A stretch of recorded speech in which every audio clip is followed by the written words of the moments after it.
Corintios.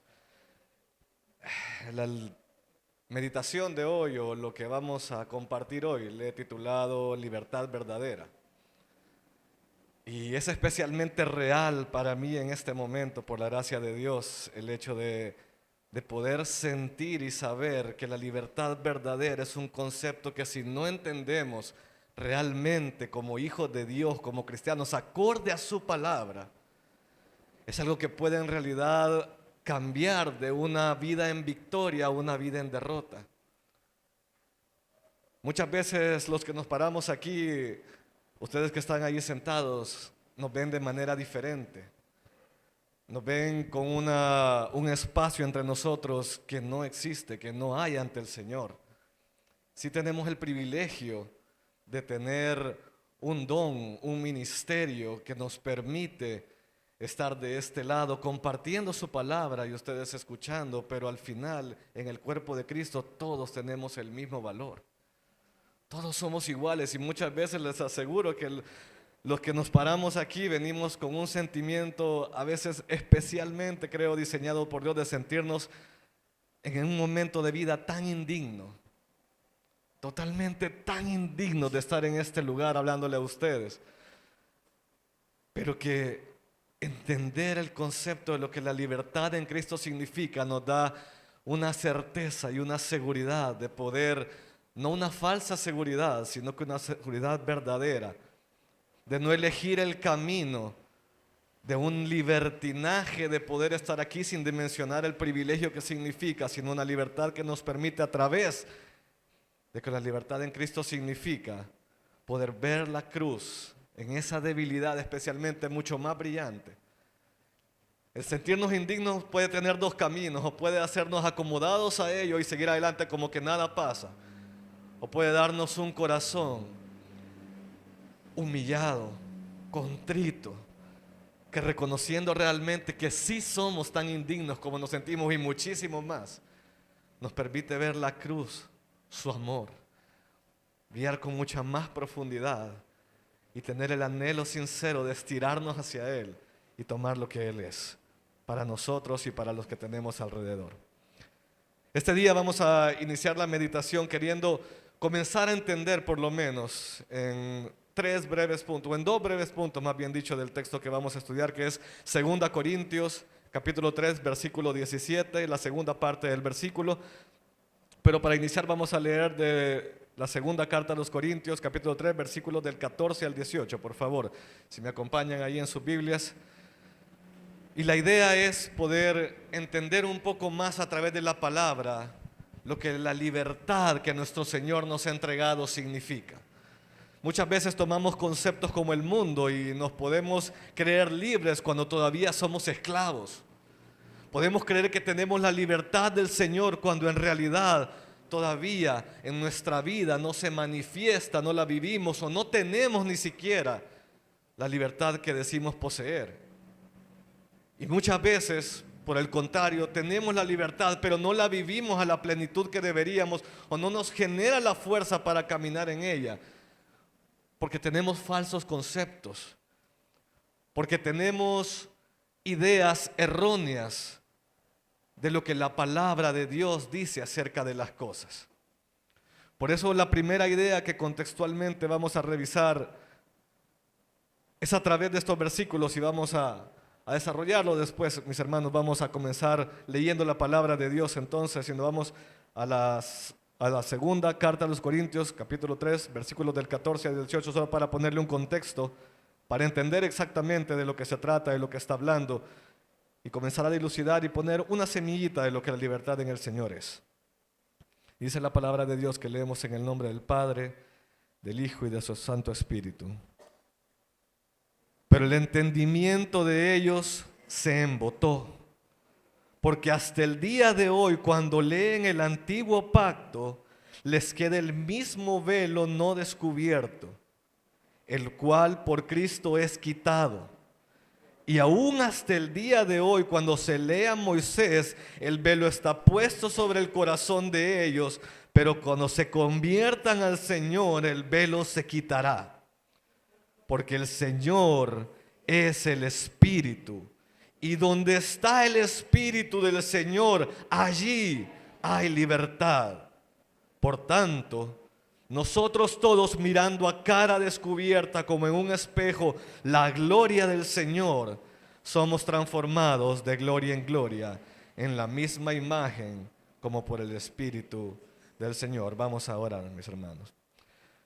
Padre bendito, Santo Dios Todopoderoso, gracias porque reconocemos, Señor, que estamos en este lugar únicamente por tu gracia, por tu misericordia. Gracias, Señor, porque en el nombre de Jesús podemos tener tu palabra, Señor. Podemos escuchar tu voz donde quiera que nos encontremos en nuestra vida, sin importar ninguna situación, sin importar ningún problema, sin importar ninguna bendición, sin importar el momento que estemos pasando. Tenemos tu palabra para afirmarnos en el suelo firme de aquello que es inamovible en ti, Señor. Danos, papito Dios, los oídos para oír, Señor, y el corazón para reconocer y permitir que tu palabra penetre, Señor, más allá del siervo imperfecto que has tomado para estar en este lugar parado, y de aquellos que en tu cuerpo, Señor, están dispuestos y con el corazón abierto a escucharte.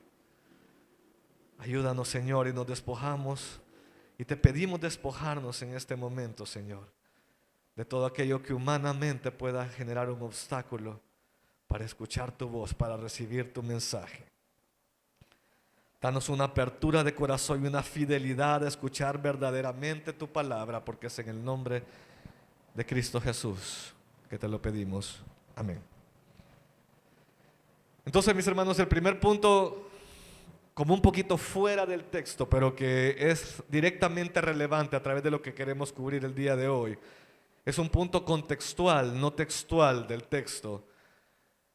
Y es algo que reafirmamos y reafirmamos, pero es importante siempre tener en cuenta por qué leemos el contexto del versículo que estamos estudiando. Es porque el contexto nos va a dar en este caso directamente la luz de lo que queremos desarrollar para entender la libertad que estamos hablando aquí. Se fijan en el versículo 17, la parte que nos vamos a centrar, a pesar de tener muchas aristas, este versículo para en la parte primera tener una profundidad doctrinal maravillosa de la presentación del Espíritu y su labor y su obra y su pertenencia como una persona de la divinidad. No vamos a entrar en ese camino, sino que vamos a entrar nada más en la segunda parte, en una frase que muchas veces hemos escuchado una y otra vez, que muchas veces hemos estudiado una y otra vez tal vez, pero que no le hemos tomado en el contexto de lo que está hablando. Este versículo nació de un contexto del mes anterior, de cuando estamos celebrando el mes de la patria, el mes de la libertad, decimos muchas veces. Y comenzamos a ver versículos usados por todos lados que a veces no tienen nada que ver con lo que se está usando en ese lugar. Y contextualmente, entonces, lo primer punto que quiero que nos llevemos en el corazón este día y que reafirmemos para acercarnos a la palabra de Dios, es lo que uno de mis hermanitos de alabanza decía cuando estaba durante lo que nos estaba ministrando, y es hora de callar y de escuchar. No a mí, sino lo que la palabra de Dios nos va a decir. Cuando nos acercamos a la palabra de Dios, hay una sola cosa que tenemos que hacer: escuchar. Escuchar para producir el fruto de lo que ella va a llevar en nosotros. Escuchar atentamente para entender lo que el mensaje quería decir a través del autor de la Escritura. No de quien le escribió, del autor de la Escritura, que no es nadie otro que nuestro Señor a través del Espíritu Santo. Cuando nos acercamos a la palabra de Dios, no valen opiniones. No vale que yo creo que esto dice, que yo pienso que esto dice. Por supuesto que hay puntos que dilucidar teológicamente muchas veces que no coincidimos, pero la actitud no debe ser el suponer, el creer, el asentarme en mis creencias antiguas o poner en contexto de lo que estoy viviendo la palabra de Dios, ni siquiera. En principio, mi acercamiento es escuchar, escuchar, escuchar y callar completamente mi corazón, mi mente, mi boca, mi espíritu, en una disposición de apertura solo a recibir de Él. Porque yo no tengo nada que dar, sino solo recibir del Señor en el momento de escuchar su voz. Creo que todos escuchamos o recordamos y conocemos la historia de Job. Es de las que más se enseña en escuela bíblica o que nos hemos encontrado en el camino. Y recordamos de que Job, después de estar argumentando con sus amigos e incluso llegando a pedir una explicación a Dios de lo que estaba viviendo, por supuesto en el contexto difícil de lo que pasaba, una vez que la voz de Dios habló, Job reconoce en ese corazón realmente dispuesto a buscarle y que en desesperación había caído tal vez en un ámbito que no es del todo sano de lo que estaba viviendo por toda la presión que estaba pasando en su vida. Pero cuando la voz de Dios responde, él solo tiene una cosa que decir al Señor, y es: ahora ya no voy a hablar, ahora me callo y te voy a escuchar.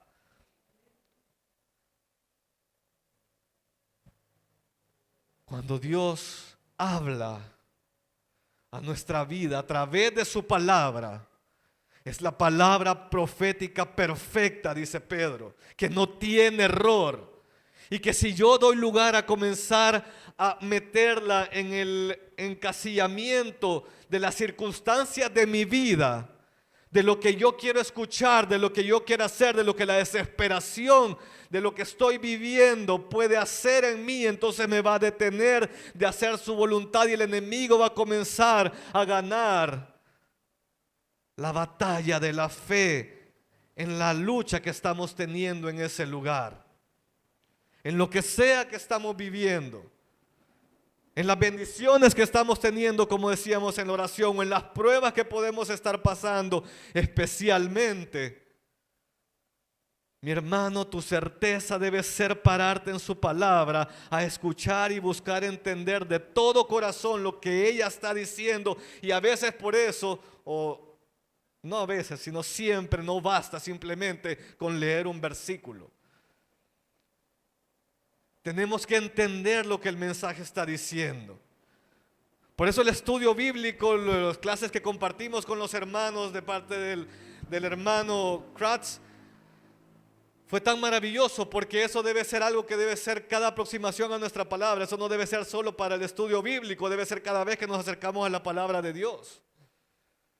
Tenemos que tener la necesidad y el deseo de escuchar la voz y el mensaje que Dios planificó a través de cuando fue escrita esa palabra. Y de esa manera al final podemos llegar a una aplicación sana y correcta que nos va a dar un fundamento, que nos va a dar una fuerza y una fortaleza para, aunque sea con lágrimas, con dolor, con gozo, poder seguir adelante por sobre todas las cosas con una sola cosa en mente: poner los ojos en Cristo y seguirlo a Él, como el capítulo de Romanos que leíamos en la lectura tifonal también nos dice.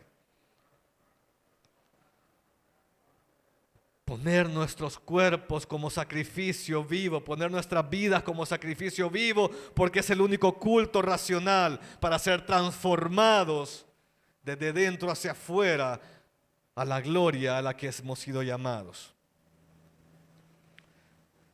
Dejando ese punto asentado, queremos entonces comenzar a entender a través del texto, como tal vez poner un primer paso para ver cómo entender la libertad cristiana a través de ello.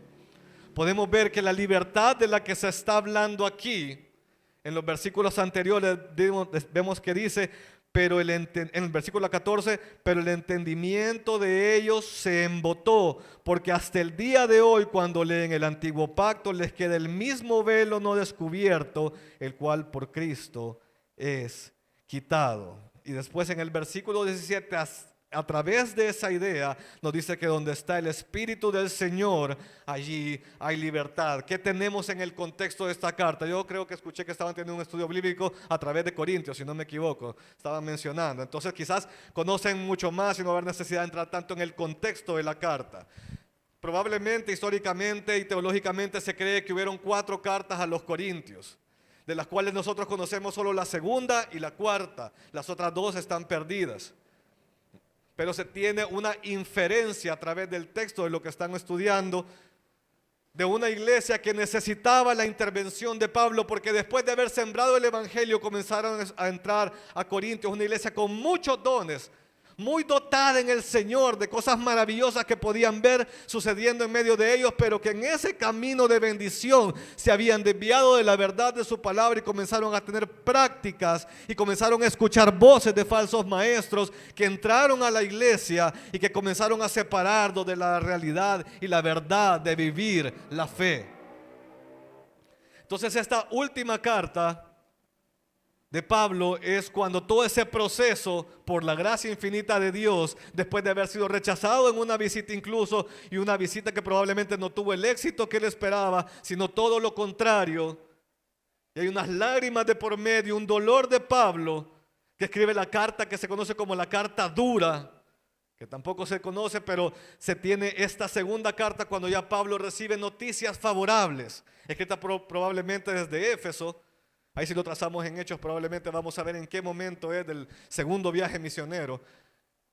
Y escribe esta carta porque sabe que a pesar de que los corintios han tenido por fin una respuesta, un corazón para escuchar y volverse al Señor, tener la intención de caminar a Él, como en muchas veces en nuestra vida, cuando tenemos caída, queremos volver a Él. Hay un sincero deseo de corazón de caminar a su lado, de no seguir en donde nos habíamos desviado, de ver las consecuencias y querer ser diferente para Él y ser llenos del Espíritu Santo y caminar en santidad. Pero a pesar de ello, es un momento frágil. Eso es lo que estaba viviendo la iglesia de Corinto. Si no nos agarramos de su palabra, si en ese momento no nos aferramos con fuerza a escuchar su voz únicamente, entonces puede dar por sentado aquello que hemos comenzado a vivir en el Señor y volver a caer nuevamente lejos de sus pasos.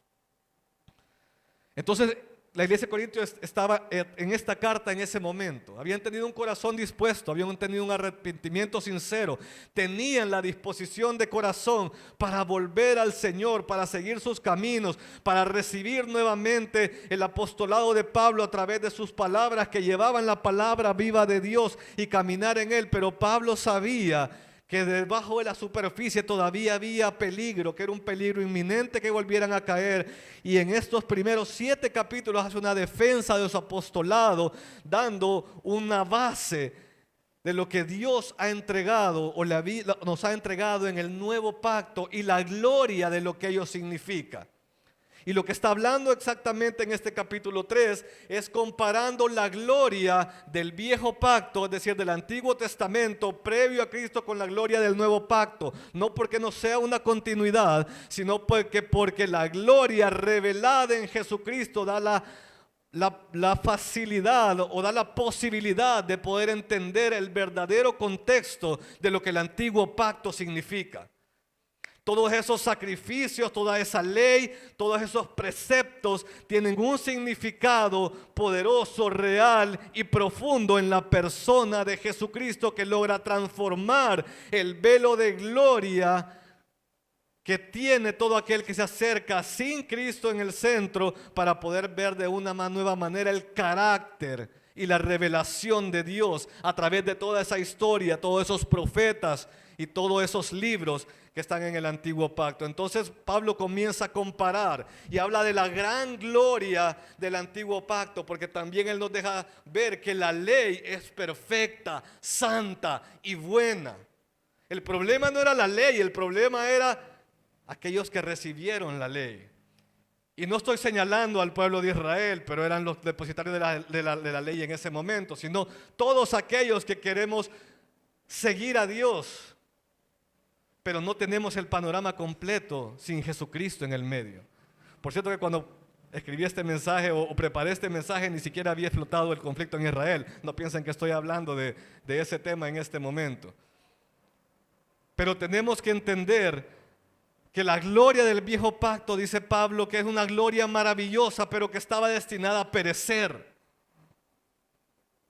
Es una gloria que tenía una fecha de caducidad, y la fecha de caducidad se daba con el cumplimiento perfecto en Cristo, porque la ley lo que suponía que hiciera y que sigue suponiendo hacer es ponernos en un espejo y poder ver lo mal que estamos y lo totalmente desahuciados que nos encontramos, que no tenemos posibilidad, que no tenemos manera, que no tenemos forma de poder vivir una vida con Dios si no es a través de la persona de Cristo. Mi hermano, si tú has comenzado a vivir una vida que dice vivir en Jesucristo, pero que te mides a través de las obras, has perdido un poco el enfoque. No digo que las obras no tengan un fruto necesario a través del evangelio que debe ser o debe existir en cada creyente, por supuesto que sí.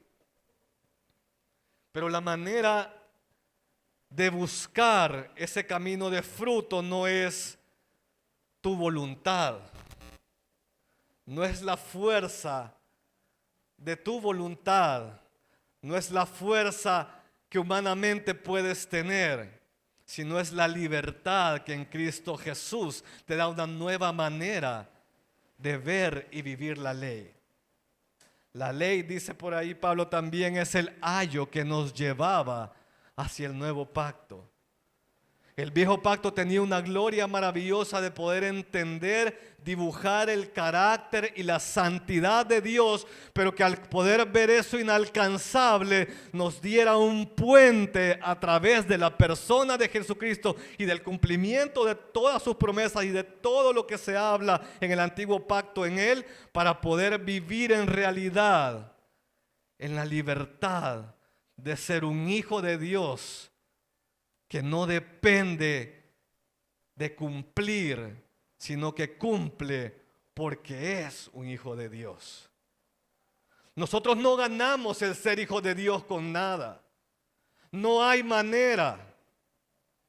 No importa las cosas que hayan pasado en tu vida, el momento que estés atravesando, en este momento tienes que entender que si tú recibes y eres parte de la familia de Dios, porque has recibido a Cristo como tu Señor y Salvador, no es lo que está pasando lo que define quién eres, sino es aquel que habita en tu corazón y que te da la perspectiva de entender que puedes seguir en la lucha y que te llama a perseverar en la lucha porque Él te ha comprado a precio de sangre. Y Él va a dar una obra que es un fruto de Él en ti. Si te aferras a su palabra, si permaneces en esa oración y si sigues creyendo a través de cada cosa, sin importar las circunstancias, que seguirle en lo que su palabra te llama, es la respuesta a todo lo que hay en tu vida. Toda área de nuestra vida le pertenece a Él.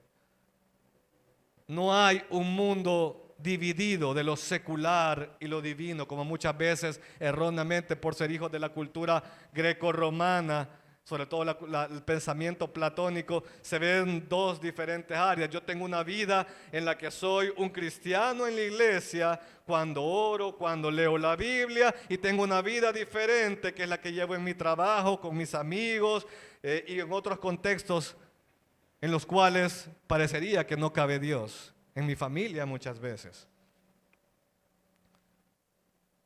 No se vale el hecho de tener una vida que tenga una dualidad, en la cual la libertad de Dios que nos está comenzando a describir aquí no sea el sello que nos permite ir más allá en Él. Pero si lo que vemos acá es que dice que el velo en el 14 dice, pero el entendimiento de ellos se embotó, porque hasta el día de hoy, cuando leen el antiguo pacto, les queda el mismo velo no descubierto, el cual por Cristo es quitado, y aún hasta el día de hoy, cuando se lee a Moisés, el velo está puesto sobre el corazón de ellos, pero cuando se conviertan al Señor, el velo se quitará. Para los que estamos convertidos al Señor, el velo ya está removido.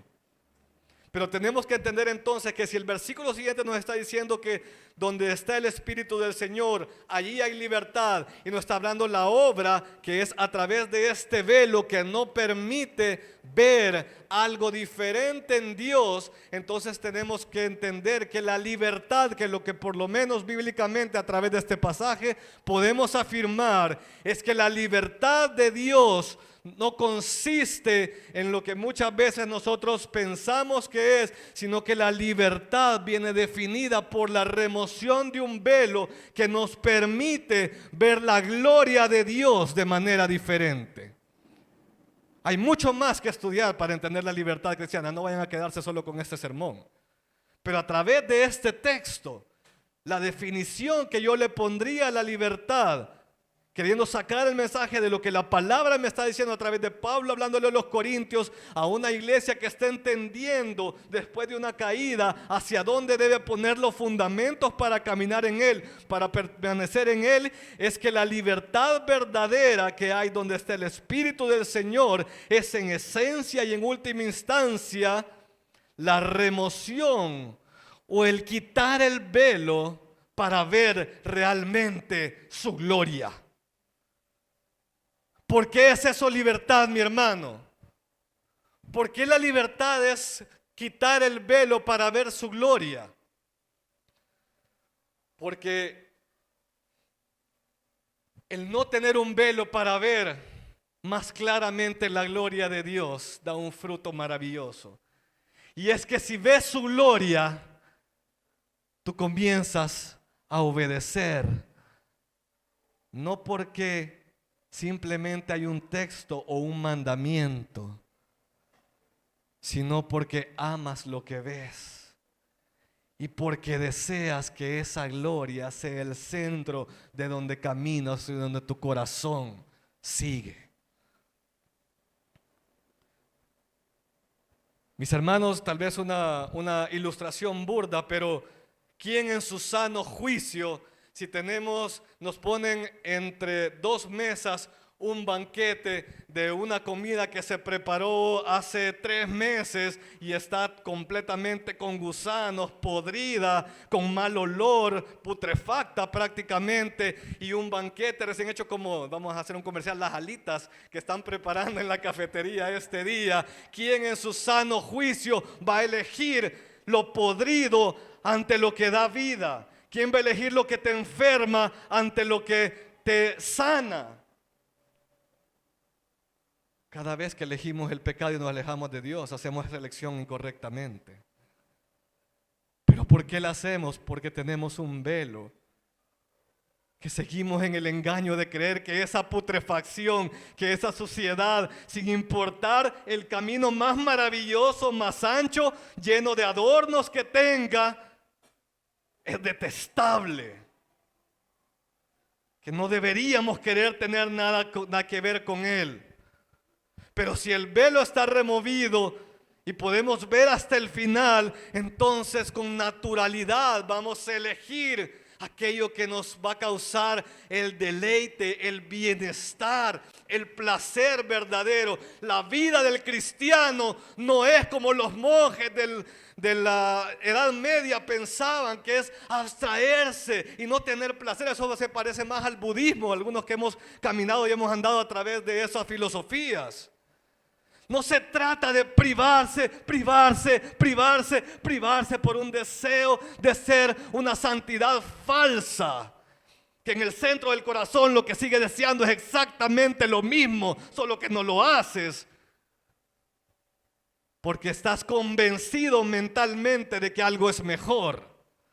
La verdadera libertad del cristiano que te da la remoción del velo es elegirlo a Él de todo corazón, porque lo que estás viendo es maravilloso, es hermoso, porque es deleitable, porque el placer único que quieres en tu vida es Dios en ella, porque no hay nadie más hermoso, no hay nadie más pleno, no hay nadie más perfecto, porque no hay nadie más santo que puedes desear de todo tu corazón caminar en Él. Y no significa que no vas a caer, pero significa que cuando caigas no te vas a engañar a ti mismo para seguir falsamente con las excusas que puede imaginar tu corazón, tu mente, o que pueda hacer tu carne, sino que vas en realidad a entregarte en un arrepentimiento sincero, que te duele que has caído porque te has separado de aquello que en verdad es tu deseo, donde en verdad está tu corazón y donde en verdad quieres caminar con todas tus fuerzas. Por falente que sea,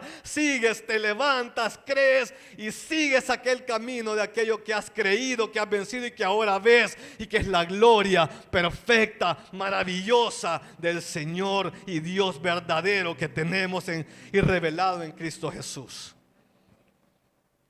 Eso es la libertad cristiana. Ese es el origen de la libertad cristiana. El cristiano verdadero no tiene que andar obedeciendo al Señor con el brazo doblado, aunque muchas veces tiene que hacerlo Dios a través de la disciplina de nuestra vida, las consecuencias de lo que tenemos, pero no puede morir ahí. Eso es un comienzo. Eso debería ser solo el llamado de atención para volver a su palabra, para volver en oración, para volver a creer nuevamente que el camino pasa por donde en el Salmo 51 David, a través de todo lo que había hecho con Betsabé, muchos creo que, la mayoría creo que conocen la historia, pero David había cometido un profundo pecado que fue profundizándose cada vez más al querer ocultarlo, pero al ser puesto contra el profeta Natán y de estar completamente cara a cara con su pecado, él no intenta justificar, él acepta lo que está escuchando, se ve a través de los ojos de Dios.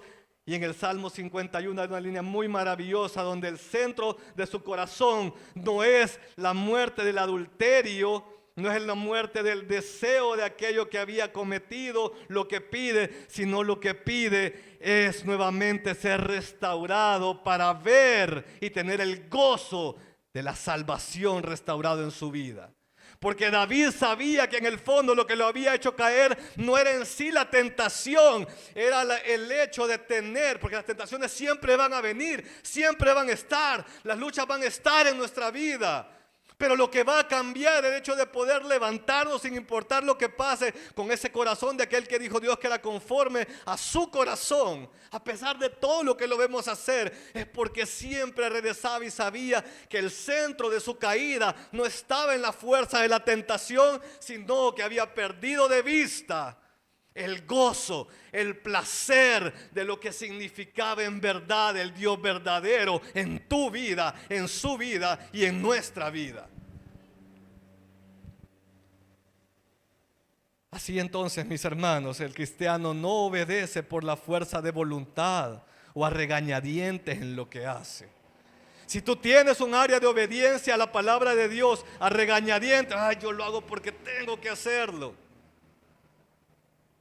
Solo porque la palabra dice, no digo que no, si no lo sientes, igual hazlo, obedece a la palabra de Dios. Eso también es importante, no me vayan a confundir. Si yo no quiero venir a culto, si yo no quiero cerrar cualquier faceta donde estoy en un ámbito de pecado, en un ámbito de caída, no significa que si no lo siento no lo voy a hacer y no me voy a tomar decisiones para seguir solamente obedeciendo su palabra. Si no lo siento todavía, lo que hago yo es obedecer independientemente de lo que sienta. Ese es el camino del cristiano. Pero ese es el inicio. Si nos quedamos en eso, soy un hipócrita. Muchas veces todos comenzamos por eso. Pero no he pasado de la hipocresía si no doy el siguiente paso para que mi obediencia no proceda de una simple fuerza que me arrastra en contra de mi voluntad a caminar en lo que sé que es bueno. Es un primer paso, pero ahí todavía estoy en pecado. Porque lo que hace el pecado al final es lo que mi corazón anhela. Lo explicó Jesús con el adulterio. ¿Y cuántos tenemos mucho que mejorar y escuchar la voz de Jesús? Literalmente, en ese ámbito y en muchos otros ámbitos. El adulterio no es simple y sencillamente ir a consumar un acto con una persona que no es tu esposa. El adulterio nace en el corazón, dijo Jesús. Porque todo aquel que ve y codicia algo que no es lo que Dios ha unido en santidad, está en pecado, está en adulterio.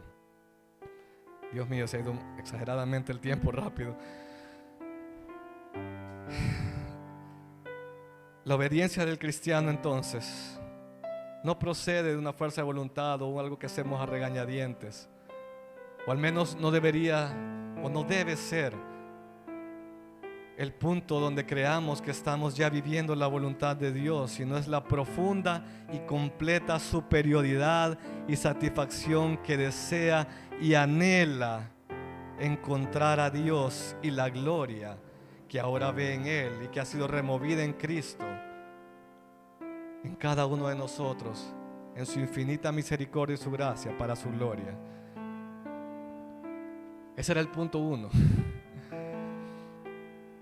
Pero no quiero dejar de mencionar por lo menos el segundo punto. La libertad para el cristiano procede y tiene su origen en una remoción del velo que cambia completamente tu obediencia, que cambia completamente tus deseos, porque al ver su gloria es arrastrado totalmente, pero no en contra de su voluntad, sino con toda fuerza, extendiéndose a buscar la gloria que ve, la gloria que visualiza. Pero esa libertad también tenía un propósito, y lo vemos en el 18 cuando dice: por tanto, es decir, a partir de lo que acabo de decir, esa palabra es un amarre, eso también lo vimos en el estudio que tuvimos. Por tanto, quiere decir que vengo de la idea anterior, que dice que donde el Espíritu del Señor, ahí hay libertad. Donde está el Espíritu del Señor, ahí hay libertad. Por tanto, nosotros todos, mirando a cara descubierta, el velo quitado nuevamente, en un espejo, la gloria del Señor, somos transformados de gloria en gloria en la misma imagen como por el Espíritu del Señor. La libertad verdadera, mi hermano, procede de ver la gloria de Dios en la magnitud, un poquito más en la magnitud real de lo que es, para saber que es inagotable, para saber que es lo más bello y lo más hermoso, que es el gozo y el placer más maravilloso, que fuera de todo engaño de la carne, del mundo, del enemigo, te llama a vivir en una plenitud que ni siquiera podemos llegar a contemplar o imaginar en esta vida temporal, pero que te arrastra sin importar tus caídas una y otra vez para arriba, sabiendo que la sangre de Jesucristo te da toda la potestad de levantar los ojos y decir: Señor, me arrepiento y me duele de todo corazón lo que soy, lo que hago, lo que hice, pero sabes una cosa, Señor, te sigo amando, te sigo viendo por quien eres, sigo viendo la belleza, la hermosura de Jesús, y quiero extenderme hacia ahí, y lo que deseo de todo corazón es la libertad verdadera, para que la luz de Jesús brille en cada situación, en cada ámbito y en cada circunstancia en nosotros, para ser transformados a la gloria de su imagen, avanzando real y verdaderamente a una vida diferente al mundo, para que no seamos como el mundo. Mis hermanos, nos parecemos como iglesia del Señor demasiado al mundo en estos días. Nos vemos como ellos, hacemos las cosas que hacen ellos, escuchamos su música, vamos a ver las mismas películas, vemos las mismas series, tenemos las mismas pasiones. Tenemos vidas demasiado iguales al mundo, para que el mundo entienda que hay una luz que es diferente en Jesucristo. Y es mi vida también de la que estoy hablando. No se vean como que estoy poniendo algo lejano. Es mi lucha diaria, pero es la hora de levantarse y entender que la libertad que te ha sido entregada es para no vivir más en esa oscuridad, y que es tu luz, su luz te llene completamente, y comenzar a ser en verdad reflejos de su imagen, que caminan con una pasión, con un placer, con una llenura que el mundo no puede entender, con una radicalidad que nadie puede entender, tomando decisiones no por las cosas temporales o por lo que siento, sino con una pasión por vivir y permanecer en su palabra. Dijo Jesús en Juan, con eso cierro, Juan 8, del 30 al 32, si no me equivoco. Juan 8.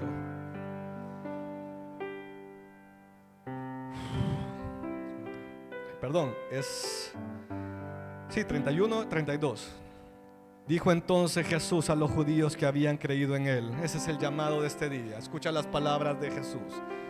Si de alguna manera el Espíritu Santo ha tocado tu corazón y comienzas a entender la necesidad, a pesar de la falencia con que ha sido llevado el mensaje, pero si entiendes y anhelas vivir en la libertad de Cristo, dijo Jesús, si vosotros permaneciereis en mi palabra, seréis verdaderamente mis discípulos y conoceréis la verdad, y la verdad os hará libres.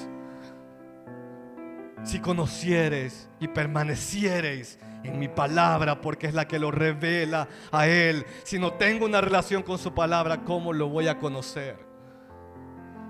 Si no le busco en su palabra, ¿cómo lo voy a seguir? Si no permanezco en su palabra, en la lucha, en la buena batalla de la fe, no puedo conocer la verdad y no puedo ser libre. La invitación, mis hermanos, nuevamente es que no te des por vencido. No creas que esto es una utopía. Es el llamado de tu vida en Jesucristo. Es una perseverancia en la que vamos contemplando la obra del Espíritu, sin importar dónde te encuentres en este momento, en tu vida, sin importar las cosas que están siendo arrojadas a tu corazón, señaladas, o en las que tú sabes que tienes que llegar a más y que hay un llamado en ti. Ora conmigo de la siguiente manera. Papito Dios, en el nombre de Jesús, gracias te damos porque nos has permitido compartir un poquito lo que tu libertad verdadera significa. Gracias por comprender y saber que es tu gloria, Señor, la que nos llama no para volver nuestras vidas miserablemente apartadas de lo que deseamos, sino para darnos un nuevo corazón que anhela y desea por sobre todo lo que pasa, no responder acorde a lo que siento, sino acorde a lo que soy en ti.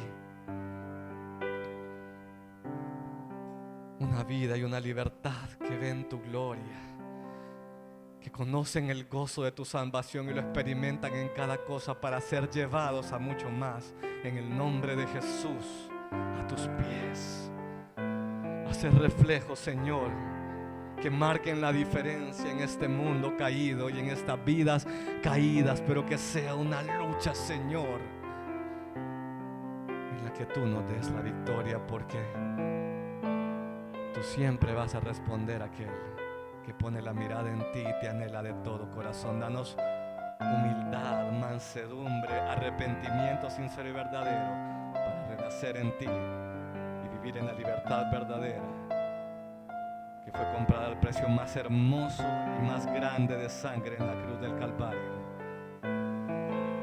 porque ahora somos tuyos para permanecer y para vivir en libertad, en el nombre de Jesús. Gracias, bendito Padre Celestial, por el privilegio que nos has dado, Señor, en esta hora de poder disfrutar, entender y comprender, Señor, que la vida cristiana a veces hay que saberla manejar con mucha disciplina, con mucho entendimiento, Señor. Hay muchas cosas que debemos de aprender a hacer, otras que ya no. Y tú, Señor, a la luz de tu palabra nos has enseñado en esta hora a través de Pastor Fernando, Señor, que es necesario que empecemos a actuar, que es necesario que empecemos a cambiar aquellas cosas que no nos acercan más a ti, que no nos dan la oportunidad de tener una relación verdadera. Y vemos, Señor, como en otros algunas cosas pasan y en nosotros no. Pero es hora de preguntarnos, iglesia, ¿estamos dando la oportunidad a Dios que nos quite ese velo del pecado? Ese velo, Señor, que empieza desde nuestro corazón y después va a nuestra mente y luego a nuestros actos, a lo que decimos. Danos la oportunidad, Señor, desde adentro de igual manera empezar a arrancar eso, empezar a negarnos al pecado, no de una manera opresiva, sino de una manera voluntaria y con agrado, Señor, aunque sea difícil. Si tú en tu corazón de verdad no sientes esa necesidad de hacerlo, o quieres intentarlo pero nunca despierta en ti esa chispa, pregúntate en esta hora: ¿tienes a Cristo en tu corazón? ¿O qué tan avivado está tu espíritu y tu espíritu a Dios si ya lo aceptaste? Si no lo has hecho, repite después de mí y denos la oportunidad a Dios de empezar. Señor Jesús, perdónanos, Señor, sé que soy un pecador. Perdóname, Padre, porque he pecado, porque hemos pecado. Doy gracias por mandar a tu Hijo a morir en mi lugar. Me arrepiento, soy pecador. Gracias, Señor, por mandar a tu Hijo a morir en ese lugar donde yo debería de haber estado. Gracias, Dios, porque me amaste primero. Ahora yo quiero actuar en mi vida. Gracias, Señor, por poner mi nombre en el libro de la vida y serme salvo. Amén. Si tú has repetido esas palabras con fe, empieza a creer en Dios, no en la oración, no en mi persona, ni incluso en la iglesia de manera física, sino en Cristo Jesús, que Él puede quitar el velo de ti y hacer que las cosas que la Biblia te dice que hagas empiecen a nacer en tu corazón, y te darás cuenta que no es por opresión que te lo dice, es por amor, porque el mejor camino de nuestras vidas es seguir a Cristo. Si el que está fuera de Cristo le va bien, pero Dios tiene un plan específico para ti. Aparte, nos ha dado la vida eterna, que va más allá de lo que aquí en tierra podemos disfrutar. Señor, llévanos con bien a casa. Guárdanos, Señor, protégenos, que podamos tener una tarde tranquila, disfrutar, descansar, Señor, poder estar y disfrutar con familia, amigos, y poder el día de mañana comenzar actividades. Señor, guarda y protege a todas las familias, a los jóvenes que salen a estudiar, que podamos estar en la semana congregándonos contigo, estar en comunión. Gracias, Señor, bendice a nuestro pastor Fernando, su familia. Gracias por darnos la oportunidad también de escuchar lo que tú le habías puesto en su corazón.